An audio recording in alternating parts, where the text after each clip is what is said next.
ചൊവ്വാഴ്ച ഉണ്ട് കേട്ടോ. ചൊവ്വാഴ്ച ഉച്ചയ്ക്ക് ശേഷമുള്ളത്. ചൊവ്വാഴ്ച ഉച്ചയ്ക്ക് ശേഷമുള്ളത് ചെമ്പോള മുതൽ ചെമ്പല്ലി മുതൽ പിന്നെ കേദർ സൂത എല്ലാ ഐറ്റമുണ്ട്. ആവോലി ചെറുത് വലുത് എല്ലാ ഐറ്റമുണ്ട്. അല്ലേ എല്ലാ ഐറ്റമുണ്ട്. ബമ്പിളി എല്ലാ ഐറ്റമുണ്ട് കേട്ടോ. മിൽക്ക് ഫിഷും എല്ലാ ഐറ്റം ഇറക്കുന്നേ ഉള്ളൂ ഉച്ചയ്ക്ക് ശേഷം. ചൂടുള്ളത് ഉച്ചയ്ക്ക് ശേഷം.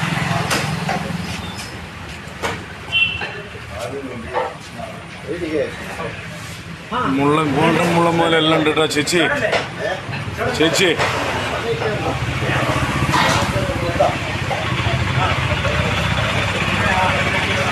ഉണ്ടോ? അതിന് ബേപ്പൂർ ഫിഷിൽ വരണം കേട്ടോ. ബേപ്പൂർ ഫിഷിൽ കുമാരസ്വാമി റോഡ് തൗഫീഖിൻ്റെ അടുത്ത് ഇവിടെ വരണം. നല്ല ഐറ്റം ഉണ്ട് കാണാൻ. നിങ്ങൾക്ക് മേടിച്ചിട്ടില്ലെങ്കിലും മീൻ കാണാം. 10-40 ഐറ്റം.